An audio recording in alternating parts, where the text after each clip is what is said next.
Nu ką, sveiki ir vėl. Sugalvojau šį šeštadienio vakarą padaryti tokį video variklio įsiurbimo sklendžių adaptaciją. Pas mane buvo atjungtas sklendės ir dabar meta su šitu daiktu kinietišku, meta tokias dvi klaidas, kad yra nesukalibruota gazo sklendės. Ir tos klaidos neįsitrina. Su šita diagnostika tai funkcija yra, kad sklendžių kalibracija, bet kažkodėl tai neveikia. Paleidžia kalibraciją, bet sustoja po kiek laiko ir nepabaigia jos daryti. Tai dabar norėjau papasakoti apie tokį, kaip sakyt, mechaniškų būdų, kaip galima padaryti tas sklendės adaptacijas. Viską sudėliosim pagal planą, išsamei ir tikiuosi, kad suveiks, nes dabar dar tos klaidos yra aktyvios pas mane ir pabandysim visą tą dalyką sutvarkyti. Tai važiuojam. Nu ką, dabar pradžiai pažiūrim klaidas. Šeškutė pajungta. Jungiasi šitas raudonas Euro 5. Diagnostika. Gerai. Bandom rinktis aprilį. Tas softo atnaujinimas. Tada šitas. Dabar taip modeliukas. RSV4. Nu čia pas mane dabar jau taip skaitosi.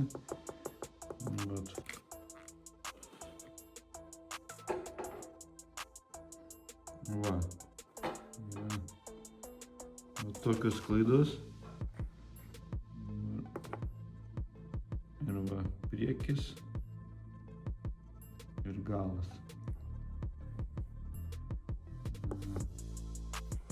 Dabar galim pabandyti, kad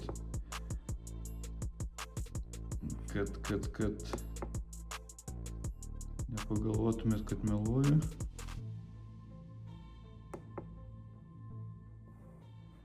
Tipo ištrinta.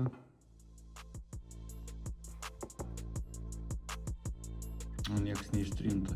Tai kaip ir sakiau, šitos klaidos neįsitrina. Tada yra dar tokia funkcija.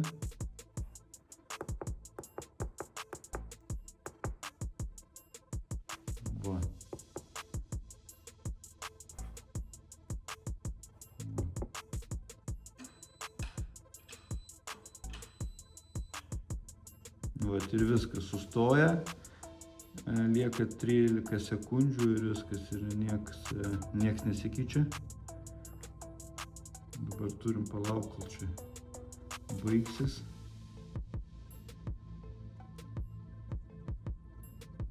Ir matot, kad nieks nesigauna. Šienas ok. Tai dabar turim tokį rezultatą. Dabar ką, mums reikia užvesti motociklą,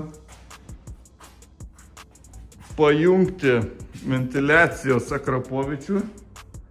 Gera idėja, reikia Akrapovičių lipduką užklijuoti ant šito daikto. Ventiliaciją. Užvedam ir vienu žodžiu dabar reikia pilnai užšildyti variklį, kol pasileis ventiliatoriai. Tada, kai pasileidžia ventiliatoriai, 3 kartus maždaug iki 10 000 apsukų pergazuoti ir vienu žodžiu tada užgesinti ir vėl įjungti degimą ir tada turi jau klaidos įsitrinti. Ok, bandom.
Nu ką, žiūrim, per naujo.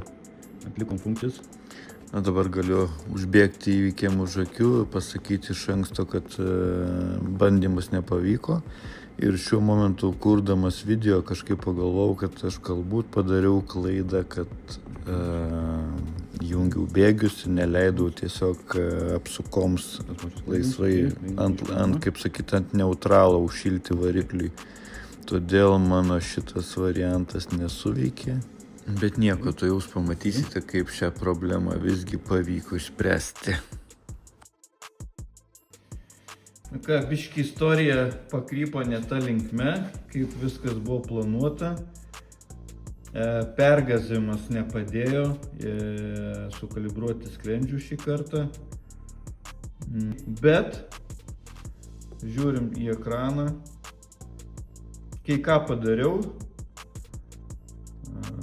tuoj papasakosiu ką. Vat, matot, viskas švaru. Nėra jokių klaidų.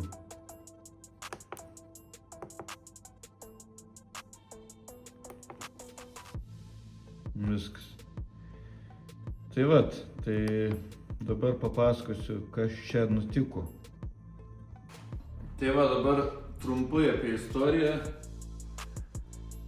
Bandėm užšildyti, pergazuoti. Šį kartą funkcija nesuveikė, bet suveikė kitas dalykas.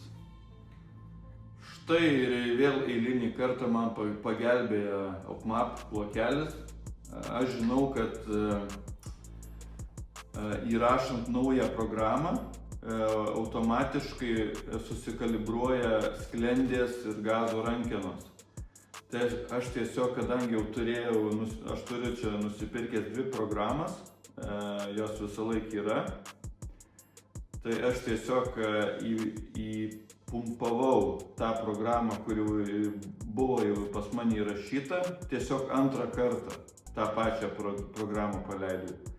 Ir viskas, ir praėjo, kaip sakyti, 100% viskas susiprogramavo ir viskas dingo klaidos iš karto. Tai kad ir kaip ten gali kai kas galvoti, kad niekam vertas daiktas, bet va tokioj situacijai labai stipriai padėjo, aš jį reklamuoju, nors už tai nei cento negaunu, bet iš tikrųjų, pavyzdžiui, atjungus akumuliatorių, ta prasme, automatiškai pas Aprilę įsimeta tų sklendžių klaidos. Viskas, jūs nieko nepadarot, netgi su šitų kinietišku kompiuteriu niekas nepasidaro. Ten gal labai stipriai nesijaus, bet bus kažkoks pulsavimas, gali būti labai dirglus gazas, nes trupčiamas ant žemų sūkių. Tai ta kalibracija yra tikrai būtina ir prašau, ir viskas, įsirašė antrą kartą programą, viskas susikalibravo. Nu tai tikrai vertas daiktas savo pinigų ir labai patogus, nes dabar, ką tokioj situacijai reiktų daryti, važiuoti pas programuotoją, kad jisai per naują rašyti programą, arba ten ieškoti originalios programos Aprilijos, kad sukalibruoti tas sklendės. Tai tikrai užskaitau labai patogus, kaip sakyt, patogus reikaliukas ir nėra toks jau labai brangus. Tai va. Tai tokia va patirtis, galvojau, iš tikrųjų bus video apie ką kito, o gavosi, kad OpMapas išgelbėjo. Tai va, tai tikiuosi kažkam patiks, kažkam padės ir iki sekančių susitikimų. Iki.